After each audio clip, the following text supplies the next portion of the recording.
it hit me that I wanted to work for the Park Service 5 or 6 years ago or so. I like to say that I had an early midlife crisis. In my mid-30s, had a fantastic job, and fantastic in terms of money, but it was probably the worst job I've ever had in my life and was not happy. Not afraid to say that that job put me pretty close to the edge. But I'll never forget this moment. I was in the kitchen preparing dinner, and the Ken Burns documentary, I loved it, was on. I think it was episode 2 or 3.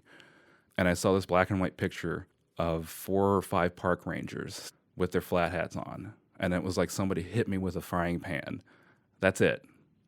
That's what I needed to do. It was very frustrating at first. Submitted well over 200 applications.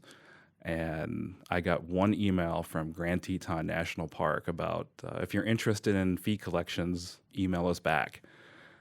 I didn't email back because I didn't feel like I was interested in that, but it led to another moment, one of those aha moments. You either go do some volunteering or you're going to be unhappy the rest of your life. You chose life, really. And that was an incredibly brave thing for you to do. You got 2 daughters, and you're leaving this very well-paying, good benefits job, and you're going to become a volunteer at a national park. It was rough for a couple years, but finding this National Park Service job saved my life.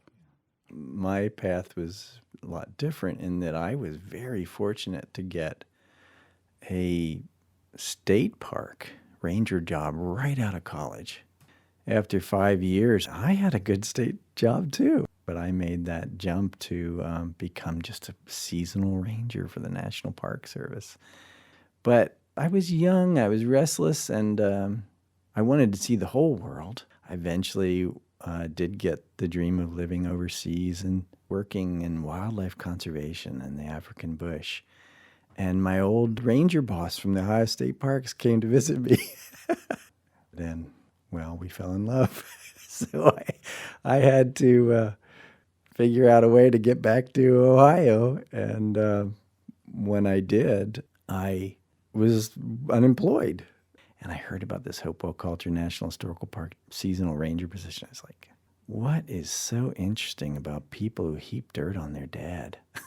I actually said those words. I'm ashamed of them now. But I went to my partner and I said, gee, there's this job, but I'm not very enthusiastic about it. And she didn't say a word. She just went over to the bookshelf and pulled off a copy of Squire and Davis. These men in the 1800s who had drawn these magnificent earthworks before they were destroyed, the Native Americans. And I was captivated immediately. I saw these octagons and squares and circles and immense earthwork complexes.